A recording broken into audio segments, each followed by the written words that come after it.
नमस्कार दोस्तों, मैं विकास कुमार आप सभी लोगों का एक्सीलेंट क्लासेज झुंझुनू के अंदर हार्दिक स्वागत करता हूं। दोस्तों, हम मैथ्स पढ़ रहे थे। मैथ्स के अंदर हमने ब्याज निकालना, मूलधन निकालना या दर निकालना, इससे संबंधित प्रश्न हम कर चुके हैं। आज हम दो तरीके के क्वेश्चन और पूछे जाते हैं। एक तो आपका सिंपल इंटरेस्ट में भी आता है वो, और कंपाउंड इंटरेस्ट में भी आता है, दोनों के अंदर आता है। जैसे कोई राशि कितने गुना हो जाती है, कितने गुना, कितने गुना। जैसे कि आपका नॉर्मली प्रश्न आता है कि कोई धनराशि एक निश्चित चक्रवृद्धि ब्याज की दर से 5 वर्ष में 3 गुना हो जाती है, तो बताइए कितने वर्ष में वो 9 गुना हो जाएगी। इस प्रकार के क्वेश्चन है ना, कितने गुना। जैसे 5 वर्ष में कोई धनराशि 3 गुना हो जाती है, तो कितने समय में वो राशि 9 गुना हो जाएगी, 9 गुना। इस प्रकार के प्रश्न, ठीक है। इसी प्रकार से साधारण ब्याज के अंदर भी, ये मैं कंपाउंड की बात कर रहा हूँ, कंपाउंड यानी चक्रवर्ती ब्याज की, चक्रवर्ती ब्याज, ये मैं चक्रवर्ती ब्याज की बात कर रहा हूँ। इधर मैं अगर कंपाउंड इसकी सिंपल इंटरेस्ट की बात करूँ, साधारण ब्याज, साधारण ब्याज, तो साधारण ब्याज में भी इस प्रकार के प्रश्न बनते हैं कि कितने गुना, है ना, कितने गुना। आप क्वेश्चन में देखो कि जैसे इस प्रकार से आ जाए कि कोई धनराशि एक निश्चित साधारण ब्याज की दर से 5 वर्ष में 3 गुना हो जाती है, तो दर बताइए। या फिर कोई निश्चित धनराशि एक निश्चित दर से मान लो 25 वर्ष में 10 गुना हो जाती है, तो बताइए वही धनराशि उसी दर से 20 वर्ष में कितने गुना हो जाएगी, है ना, इस प्रकार के। तो इसके लिए मैं साधारण ब्याज के लिए मैं एक फॉर्मूला बताता हूँ आपको कि नॉर्मली हम क्या देखते हैं। नॉर्मली हम एक, पहले तो आप यहाँ पे एक चीज़ ये लिख लीजिए कि आर टी इजक्वल टू होता है n-1 इंटू 100। ये वाली चीज़ लिखिए, इसको हम समझाएंगे कि ये किस प्रकार से हमने निकाला है। R T equal to n-1 into 100। अब एक एक पे चर्चा करते हैं। जैसे चक्रवर्ती ब्याज और साधारण ब्याज, दोनों के अंदर आपको डिफरेंस पता होना चाहिए कि किस प्रकार से आपको चक्रवर्ती ब्याज में प्रश्न पूछा गया है, किस प्रकार से साधारण ब्याज में इसका क्वेश्चन पूछा गया है। जैसे मैं चक्रवर्ती ब्याज की बात करूं, चक्रवर्ती ब्याज की, चक्रवर्ती ब्याज का नियम होता है, एक रूल होता है, नोट लगा के आप इसको लिख भी सकते हैं। क्या नियम होता है, यदि कोई धनराशि जैसे 1 रुपये है, ये 3 वर्ष में, कितने वर्ष में, 3 वर्ष में अगर 5 गुना हो रही है, कोई धनराशि आपने मान लिया मूलधन, और इसको 5 रुपये होने में अगर 3 वर्ष लगते हैं, ये अमाउंट हो गया आपके लिए। 5 साल में कितने हो गए, 5 रुपये। तो आगे जो 3 साल होंगे, आगे आने वाले जो 3 वर्ष होंगे, उसमें भी ये कितने गुना होगी, उसमें भी ये 5 गुना होगी। यानी कि 5 गुना आप करोगे तो कितना हो जाएगा, 25। कितना हो जाएगा, 25। फिर आगे 3 साल में, आगे जो आने वाले 3 साल हैं, उसमें भी ये 5 गुना, यानी 125। इस प्रकार से ये आपकी जो प्रोसेस है ये चलती रहती है। आप ऐसा नहीं कर सकते कि 3 वर्ष में 5 गुना होती है तो 1 वर्ष में 5/3 गुना, ऐसा नहीं कर सकते आप। क्यों? क्योंकि चक्रवर्ती ब्याज का रूल क्या कहता है कि कोई धनराशि जितने समय में जितने गुना हो रही है, उतने ही समय में, आगे उतने ही समय में उतने ही गुना हो जाती हैं।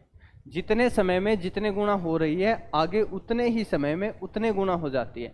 यानी कि टाइम का गैप आपका सेम होना चाहिए। 3 वर्ष में 5 गुना, तो अगले 3 साल में फिर से 5 गुना, उससे अगले 3 साल में फिर से 5 गुना, ये आपको पता होना चाहिए। अब इसके लिए जैसे कि मैं एक क्वेश्चन लूँ, यदि कोई धनराशि, यदि कोई धनराशि, यदि कोई धनराशि एक निश्चित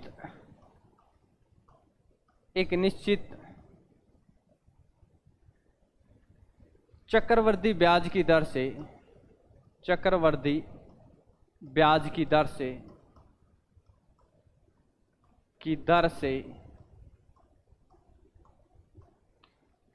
3 वर्ष में,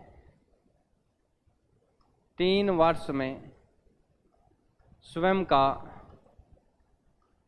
का 5 गुना हो जाती है, 5 गुना हो जाती है। तो बताइए वही धनराशि, तो बताइए वही धनराशि,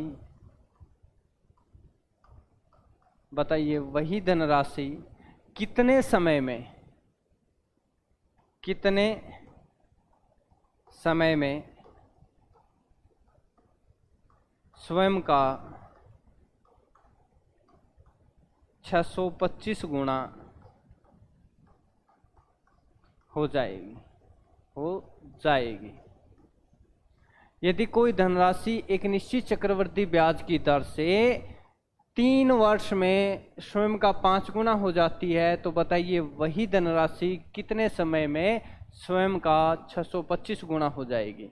तो देखो ये चीज़ आपको समझ में आनी बहुत ज़रूरी है। अगर जितने समय में जितने गुना हो रही है उतने ही समय में उतने ही गुना होगी, ये नियम है चक्रवृद्धि ब्याज का। जैसे इस क्वेश्चन की बात करें, ये कह रहा है कि 3 वर्ष में 5 गुना हो रही है। आपने मान लिया कि मूलधन आपका 1 रुपया है, राशि 1 रुपया है। ये 3 साल लगेंगे इसको, 3 साल लगेंगे इसको कितना होने में, 5 होने में। 5 गुना तभी तो होगा, 1 का 5 गुना 5। फिर आगे जो 3 साल होंगे, आगे 3 सालों में ये कितनी हो जाएगी, फिर से 5 गुना हो जाएगी, यानी 25। फिर आगे आने वाले फिर से 3 साल में ये फिर से 5 गुना होगी, 25 का 5 गुना 125। फिर आगे 3 साल में 125 का 5 गुना, आगे जो 3 साल होंगे उसमें फिर से ये 5 गुना होगी, तो कितना हो जाएगा, 625 हो जाएगा। यही आपसे पूछा था कि वह धनराशि 3 साल में 5 गुना हो जाती है, तो 625 गुना होने में कितना टाइम लगेगा। तो कितना टाइम लगा, 3 3 6 3 9 और 3 12 साल। कितने साल लग गए, 12 साल लगेंगे। कितने साल लगेंगे, 12 साल लगेंगे। ये आपका आंसर हो जाएगा। ठीक है, इसी क्वेश्चन को आप ऐसे भी कर सकते हैं। जो सेकंड मेथड आपको मैं बता रहा हूँ, बहुत ही इंपॉर्टेंट मेथड है जो सेकंड मेथड है। देखो यहाँ पे आपको टाइम रखना है और यहाँ पे आपको गुणा, यहाँ पे आपको गुणा कितने समय में, 3 साल में, कितने गुणा, 5 गुना। फिर आपसे टाइम पूछा कि कितने गुना, 625 गुना होने चाहिए, कि 3 साल में 5 गुना, तो कितने साल में 625 गुना। अब इसमें एक चीज़ आपको ये दिमाग में रखनी है कि इसका जो बेस है, जो आधार है, आधार सेम होना चाहिए। क्या होना चाहिए, आधार सेम होना चाहिए। मैं यहाँ पे लिख देता हूँ, आधार समान होना चाहिए, समान होना चाहिए, होना चाहिए। आधार क्या होना चाहिए, समान होना चाहिए। आधार आपका समान होना चाहिए। अब देखो आधार किसका, इसका आधार समान होना चाहिए। अगर इधर 5 है तो इसको भी 5 की पावर के रूप में लिखो, तो आप कहोगे ये 5 की पावर 1, ये 5 की पावर कितनी बनती है, ये 5 की पावर 4 बनती है, क्योंकि 25 का स्क्वायर होता ना 625। तो आप कहोगे 5 का स्क्वायर 25 और 5 की पावर 4 कितना हो जाएगा, 625। अब देखो 1 की वैल्यू आपको दे रखी है कितनी, 3। 1 3 के बराबर है, तो ये 4 आपका किसके बराबर हो जाएगा, आप कहोगे 4 गुना 3 12 वर्ष। कितने वर्ष, 12 वर्ष। तो आप कहोगे 12 साल में वही धनराशि 625 गुना हो जाएगी। अगले क्वेश्चन की बात की जाए, अगला प्रश्न है, यदि कोई धनराशि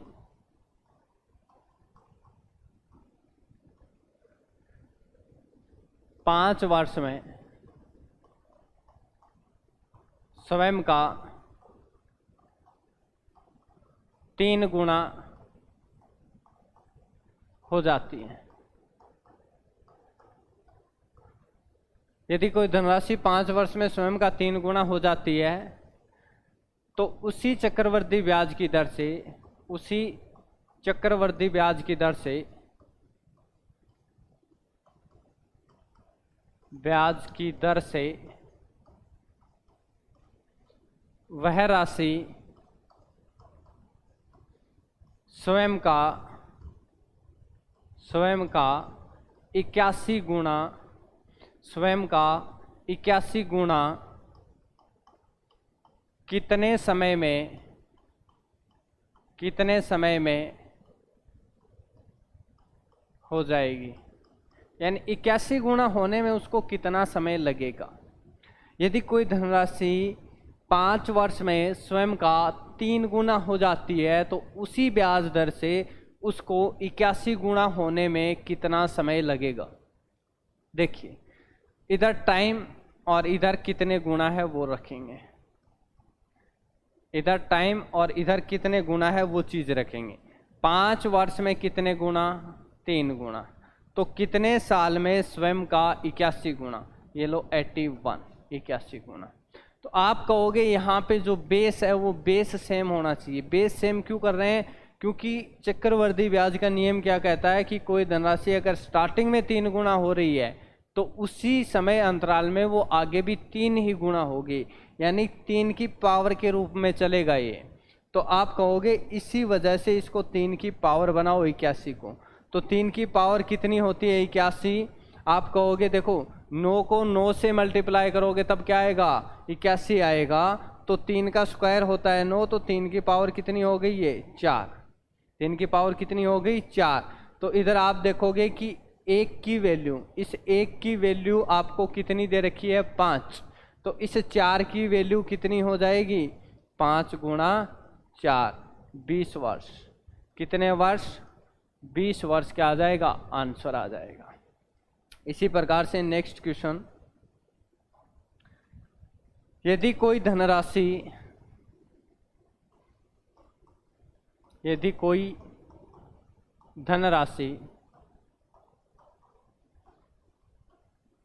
4 वर्ष में स्वयं का 16 गुना हो जाती है, 4 वर्ष में स्वयं का 16 गुना हो जाती है, तो बताइए उसी ब्याज दर से स्वयं का 128 गुना कितने समय में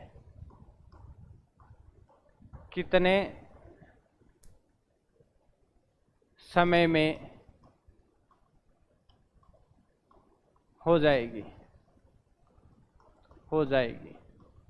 कोई धनराशि 4 वर्ष में स्वयं का 16 गुना हो जाती है, तो बताइए वही धनराशि स्वयं का 128 गुना कितने समय में हो जाएगी। देखिए कितने गुना हो रही है ये 16 गुना हो रही है, कितने समय में 4 वर्ष में। आप कहोगे 4 साल, 4 साल में कितने गुना, 4 साल में ये 16 गुना, कितने गुना 16 गुना। फिर ये कह रहा है कि कितना समय लगेगा इसको 128 गुना होने में, कितने गुना होने में 128 गुना होने में। अब आप कहोगे कि सर ये 16 का स्क्वायर तो होता है 256, जबकि ये 128 है, इसकी पावर कैसे बनाएं। तो आपको मैंने कहा कि आधार सेम करना, आधार कैसे भी आप सेम करो, आपको क्या करना है आधार सेम करना है। तो आधार सेम करने के लिए मैंने क्या किया, मुझे पता था ये 2 की पावर बनती है और ये भी 2 की पावर बनती है, तो 2 की पावर कितनी हो गई ये 4, 2 की पावर कितनी हो गई ये 4। और ये 2 की पावर जब आप करोगे देखो 16, 16 दूनी 32, 32 दूनी 64 और 64 का डबल 128, कितनी बन गई 2 की पावर है 7, 2 की पावर 5 32, 2 की पावर 6 64 और 2 की पावर 7 है 128। आधार सेम हो गया, आधार क्या हो गया 2 और 2 सेम हो गया। तो अब आप देखोगे कि 4 की वैल्यू 4 साल, तो 7 की वैल्यू कितनी आ जाएगी 7 साल, आंसर आ गया। अगर 4 4 साल के बराबर है तो 7 7 साल के बराबर होगा, ये आपका क्या आ जाएगा आंसर आ जाएगा। इसी प्रकार के प्रश्न एक आपसे साधारण ब्याज में पूछे जाते हैं। साधारण ब्याज में देखो, अगर मैं साधारण ब्याज की बात करूं, किसकी बात, साधारण ब्याज। जैसे मैंने साधारण ब्याज में कहा था, अगर कितने गुना, हाउ मैनी टाइम्स का अगर कोई भी क्वेश्चन आता है, कितने गुना का अगर कोई भी प्रश्न आपसे साधारण ब्याज में पूछा जाता है, तो उसके लिए आप ये वाली कंसेप्ट यूज करो, ये वाला कंसेप्ट यूज करो। ये आया कहाँ से, उस पे देखो।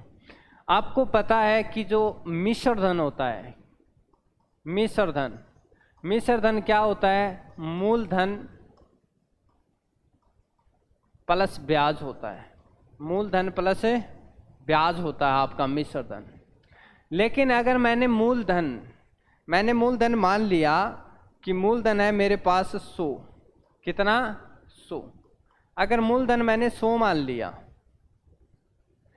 तो ब्याज क्या आएगा मेरे पास, साधारण ब्याज। मूलधन 100 मान लिया तो साधारण ब्याज आ जाएगा, 100 से 100 कट जाएगा, बचेगा R गुना टी।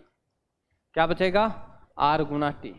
क्योंकि साधारण ब्याज क्या होता है, मूलधन गुणा दर गुणा समय बटा 100, यही तो होता है। 100 से 100 कट गया तो साधारण के ब्याज क्या बचा, RT, यही तो बचा।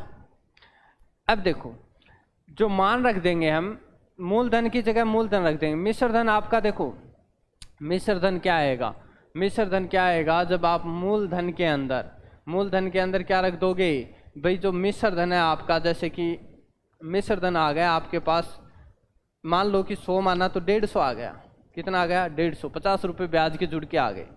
तो ये मूलधन का कितने गुना है भाई, मिश्र धन आपका कोई ना कोई गुना होगा, कितने गुना है, तो आप कहोगे 1.5 गुना है। कितने गुना है, 1.5 गुना। इसी प्रकार से मिश्र धन है, आप कहोगे मूलधन का n गुना होगा। n का मान कुछ भी हो सकता है भाई, चाहे 0.1 गुना ही हो, कुछ भी हो सकता है, लेकिन मिश्र धन क्या होगा, मूलधन का कोई ना कोई गुना मिलेगा आपको। मूलधन n गुना किसका, मिश्र धन आपके मूलधन का n गुना, बराबर मूलधन आपने कितना मान लिया, मूलधन आपने मान लिया 100, कितना मान लिया 100। एक बार तो मैं P रख देता हूं, तो ये आपका साधारण ब्याज, जब इसको क्या मानोगे, जब आप इसको 100 मानोगे, ठीक है, तो ब्याज आपका कितना आएगा, R गुना T आएगा साधारण ब्याज। तो मान रख देते हैं, ये कितना मान लिया 100 और बराबर 100 प्लस RT। ये इधर आएगा तो देखो 100 कॉमन आ गया इस साइड आने पर, n-1 बच गया, और इधर क्या बच गया, RT। क्या यही चीज़ लिखवाई है मैंने, यही चीज़ तो लिखवाई है कि आपको ये वाली चीज़ याद रखनी है।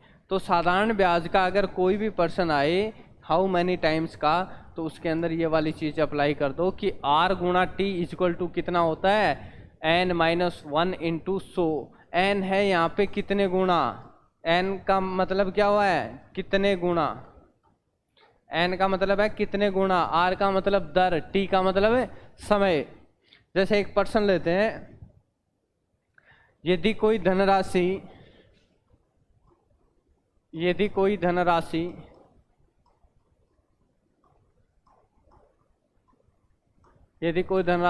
एक निश्चित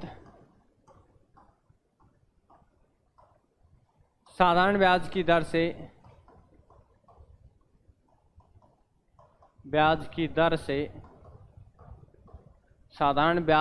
दर से स्वयं का 3 गुना हो जाती है,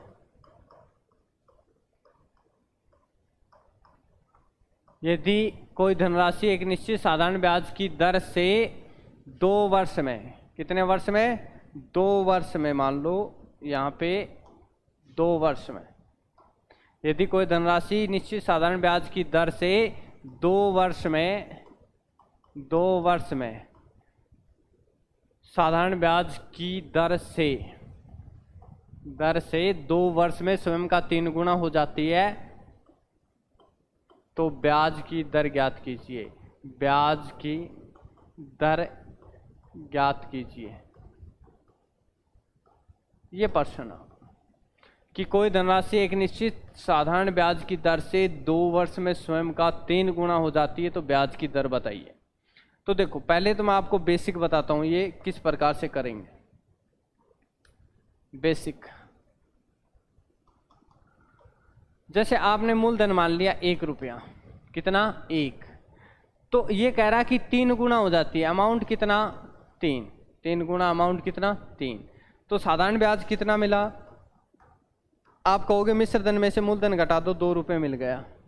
टाइम कितना दे रखा है 2 वर्ष, टाइम कितना दे रखा है 2 वर्ष। साधारण ब्याज क्या कहता है, साधारण ब्याज कहता है कि मूलधन गुणा दर गुणा समय, और दर का प्रतिशत हटाने के लिए भाग देते हैं 100 का, ठीक है। ये कहता है साधारण ब्याज 2 है आपका, मूलधन 1 माना है, दर आपको निकालनी है, टाइम कितना 2 का और भाग किसका 100 का। 2 से 2 कट गया तो R इक्वल टू कितना आ गया 100%। दर कितनी आ गई 100%।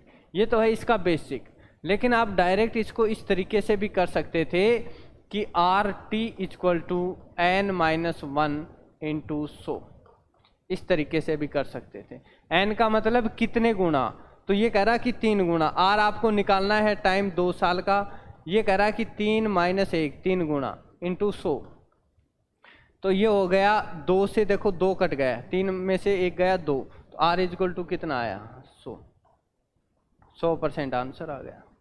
तो आप कैसे भी कर सकते हैं, बेसिक से करोगे ज़्यादा, क्योंकि ये छोटे क्वेश्चन है। अगर बड़े क्वेश्चन आएंगे तो इसमें ज़्यादा समय लगेगा, जबकि इसमें समय नहीं लगेगा। जैसे अगला प्रश्न है, यदि कोई धनराशि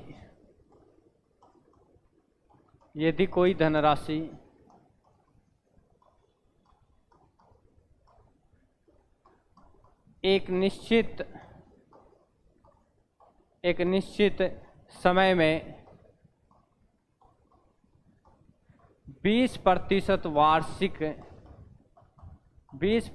वार्षिक साधारण ब्याज, 20% वार्षिक साधारण ब्याज की दर से 20% वार्षिक साधारण ब्याज की दर से स्वयं का 5 गुना हो जाती है, तो समय क्या होगा, तो समय होगा, वो समय आपसे पूछा है कि निश्चित समय में स्वयं का 20% की दर से कितने गुना 5 गुना होने में जो टाइम लगेगा वो आपसे पूछा गया है। तो अभी मैंने बेसिक से भी बताया था, इसको भी बेसिक से भी कर सकते हैं और आप डायरेक्ट भी कर सकते हैं। एक कंसेप्ट मैंने आपको निकाल के बताया था कि RT इक्वल टू कितना होता है N-1 इंटू 100।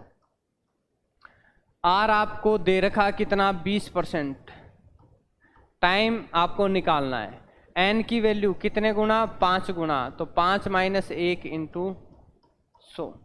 आप कहोगे 20 × 5 = 100, ये T इक्वल टू 4 गुना 5, 20 वर्ष। कितना टाइम लगेगा 20 वर्ष का समय लगेगा, आपका आंसर आ जाएगा। इसी प्रकार से एक क्वेश्चन और लेते हैं। यदि कोई धनराशि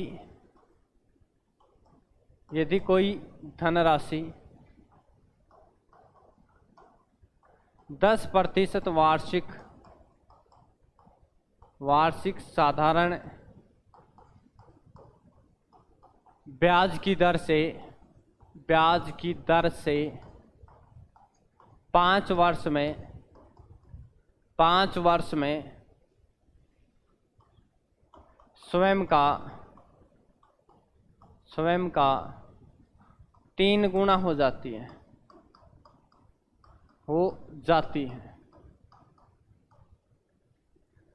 तो बताइए वही धनराशि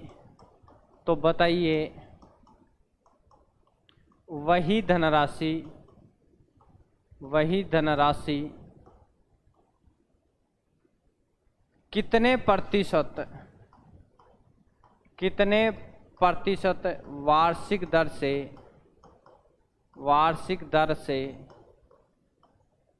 7 वर्ष में स्वयं का 5 गुना हो जाएगी, 5 गुना हो जाएगी। ये क्वेश्चन आपसे पूछा गया कि यदि कोई धनराशि 10% वार्षिक साधारण ब्याज की दर से 5 वर्ष में स्वयं का 3 गुना हो जाती है। तो बताइए वही धनराशि कितने % वार्षिक दर से 7 वर्ष में स्वयं का 5 गुना हो जाएगी। तो देखिए कैसे करेंगे।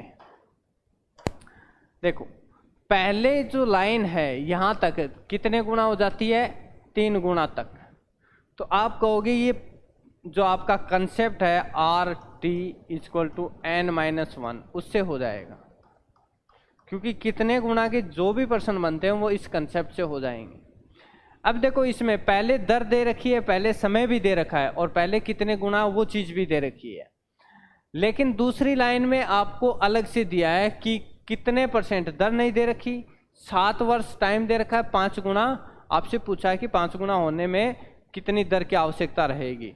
तो आपने मान लिया कि पहली लाइन के लिए, फर्स्ट लाइन के लिए आपकी दर, समय और ये गुणा n1 r1 t1 अलग अलग मान लिए। 100 को आप अलग मान नहीं सकते क्योंकि ये फिक्स वैल्यू कांस्टेंट है। दूसरी लाइन के लिए आपने मान लिया r2 t2 n2 -1 इंटू 100। अब आपको पता है कि ये दोनों चीज़ें बराबर हैं, भाई दोनों जो चीज़ें हैं वो आपकी बराबर हैं, ये आपकी प्रोसेस हो गई। अब इसके अंदर देखो पहले दर कितनी है, दूसरी दर आपसे पूछी है, पहला समय 5 है, दूसरा समय 7 है, पहले 3 गुना है फिर 5 गुना है, लेकिन इस बीच में आप कहोगे 100 से 100 कट गया, 100 से 100 कट गया, कांस्टेंट वैल्यू है। बचा क्या, r1 t1 बराबर n1-1 बटा r2 t2 बराबर है n2 -1।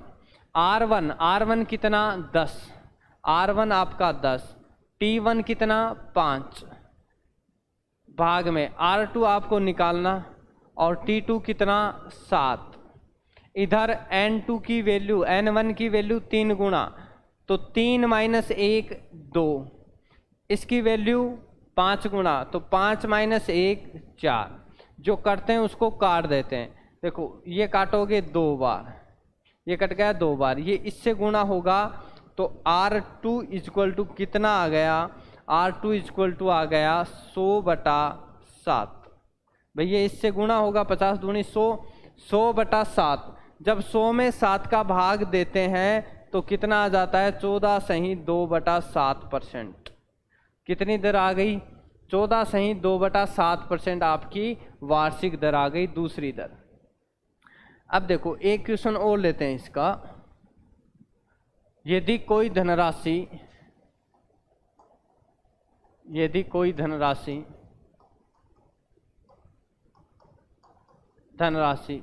5% वार्षिक साधारण ब्याज की दर से, वार्षिक साधारण ब्याज की दर से, वार्षिक साधारण ब्याज की दर से 8 वर्ष में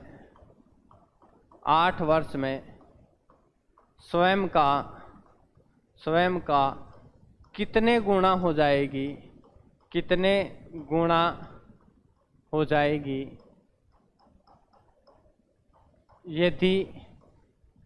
यदि वही धनराशि, यदि वही धनराशि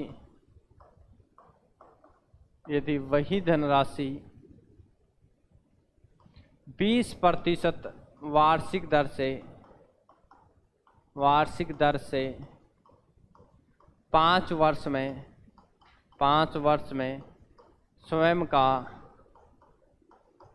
15 गुना हो जाती है, 15 गुना हो जाती है। यदि कोई धनराशि 5% वार्षिक साधारण ब्याज की दर से 8 वर्ष में स्वयं का कितने गुना हो जाएगी, यदि वही धनराशि 20% वार्षिक दर से 5 वर्ष में स्वयं का 15 गुना हो जाती है। तो देखिए इसमें किसकी वैल्यू आपसे पूछी गई है। यहाँ पे जो r1 t1 बराबर n1-1 इंटू 100 पहली लाइन के लिए, ये दूसरी लाइन के लिए r2 इंटू t2 बराबर n2-1 इंटू 100, और दोनों का आपस में क्या दे देंगे, भाग दे देंगे।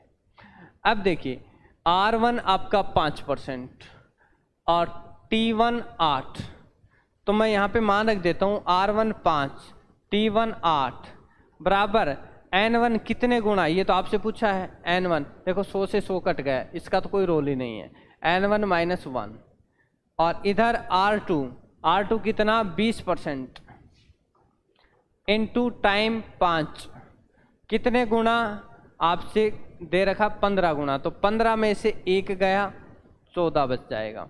जो करते हैं पहले उसको काट देते हैं, 5 चौके 20 और 4 दूनी 8, 14 दूनी 28, कितना 28, और इधर कितना आ गया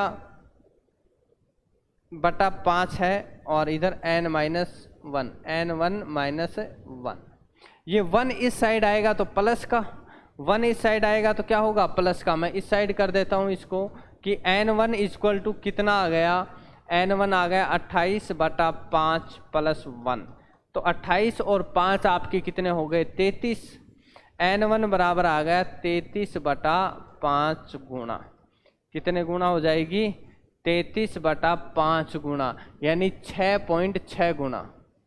ये थे आपके इस प्रकार के जो कितने गुना से संबंधित आपके ब्याज के क्वेश्चन थे। आज के लिए इतना ही।